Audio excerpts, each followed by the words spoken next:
மரபணு திருத்தப்பட்ட 2 நெல் ரகம். மத்திய அமைச்சர் சௌஹான் அறிமுகம். நாட்டில் முதல் முறையாக மரபணு திருத்தம் செய்யப்பட்ட 2 நெல் ரகங்களை மத்திய வேளாண் அமைச்சர் சிவராஜ் சிங் சௌஹான் நேற்று முன்தினம் அறிமுகப்படுத்தினார். மரபணு திருத்தம் எனப்படும் 21ஆம் நூற்றாண்டு இனப்பெருக்க தொழில்நுட்பத்தை பயன்படுத்தி காலநிலை மாற்ற பாதிப்புகளை தாக்குப்பிடிக்கும் வகையில் 2 புதிய நெல் ரகங்களை உருவாக்கி இந்திய விஞ்ஞானிகள் சாதனை படைத்துள்ளனர். டெல்லியில் உள்ள இந்திய வேளாண் ஆய்வு நிறுவனம் மற்றும் ஹைதராபாத்தில் உள்ள இந்திய அரிசி ஆராய்ச்சி நிறுவனத்தின் விஞ்ஞானிகள் இணைந்து இவற்றை உருவாக்கியுள்ளனர். வெளி மரபணு சேர்க்கப்படாததால் இவற்றை மரபணு மாற்ற ரகமாக கருத முடியாது.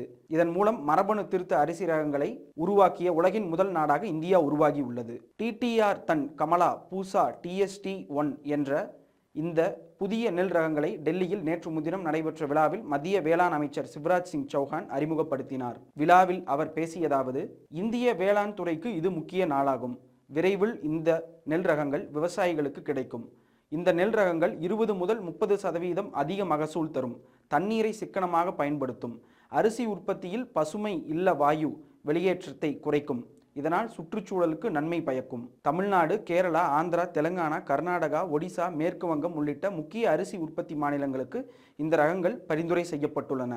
எதிர்காலத்தில் உணவு பாதுகாப்பை உறுதி செய்தல், உற்பத்தியை அதிகரித்தல், இந்தியாவுக்கும் உலகுக்கும் உணவு வழங்குதல், இந்தியாவை உலகின் உணவு கூடமாக மாற்றுதல் ஆகியவற்றுக்கான தேவை உள்ளது. மத்திய அரசின் முயற்சியால் பாஸ்மதி அரிசி ஏற்றுமதி ஆண்டுக்கு ரூபாய் 48,000 கோடியாக உயர்ந்திருப்பதில் பெருமை கொள்கிறோம். இவ்வாறு அமைச்சர் சிவராஜ் சிங் சௌஹான் பேசினார். இத்துடன் இன்றைய விவசாயம் சார்ந்த செய்திகள் நிறைவடைந்தது.